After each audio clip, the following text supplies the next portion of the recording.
而家咧就興起咗一波長期租賃潮，佢哋嗰啲操作真係令人難以置信。你睇下佢哋點操作嘅。首先咧，佢喺就快斷供之前咧，就開始將自己間屋租俾自己舅父，簽埋長達20年嘅租約，打款憑證、備案、流水、物業費樣樣齊全。每個月舅父都用佢自己部手機去交，仲喺個小區入邊經常見到舅父。至於個舅父有冇真係住喺入邊，我哋根本就唔知道啊。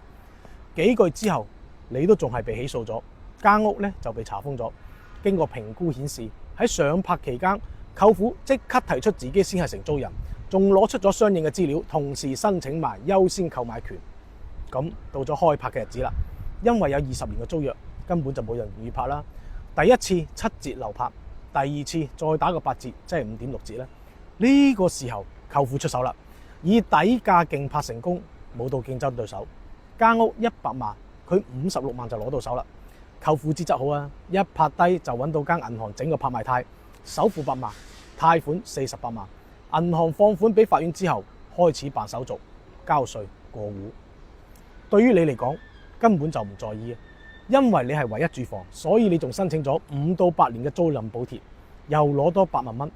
你同阿舅父講：嗱，你睇啊，我家都冇地方住，呢個租賃補貼咧就俾埋你，我就住喺呢度，唔搬走啦。咁舅父啊攞咗8萬，拍拍你膊頭同你講：阿外甥，生性啲，努力揾錢啦，等你以後有錢咧，再將呢間屋買翻嚟，租金咧我就唔退俾你啦。不過你放心，我等陣咧去幫你做個公證，到時候過戶咧我就唔去啦，你自己攞個房本過去。呢個時候你激動到咁拉住你舅父隻手，望住佢慈祥嘅眼神，覺得自己真係好幸運，有個咁好嘅舅父。因為自己嘅債務少咗成半，而間屋仲係自己住緊。之後你就開始諗啦，咁仲爭銀行嗰部分錢，到底點算好呢？幾時先可以還晒啊？間屋拍咗出去之後6個月，銀行再次向法院申請咗2次網絡查控，發現你名下確實冇屋啦。於是法院下咗個中本裁定，你同銀行各執一份。銀行開始走內部核銷，將你嘅債權賣咗俾新嘅資管公司。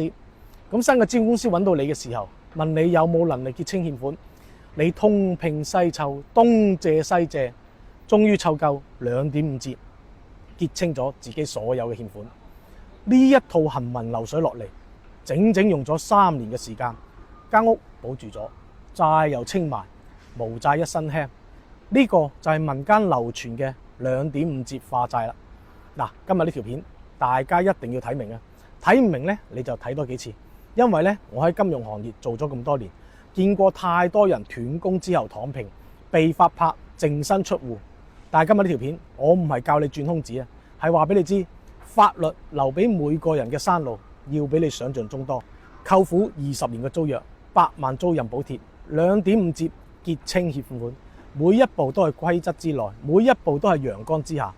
欠債還錢，天經地義啊！但係還錢之前，先保住自己住嘅地方，先保住翻身嘅本錢，先係成年人應該有嘅體面。記住啦，屋可以冇，家唔可以散，債可以還，命唔可以搭。如果你正喺斷供嘅邊緣掙扎，千祈唔好躺平，唔好逃避，多啲睇我嘅片，用金融嘅思維解決你嘅問題。記得點讚關注哦。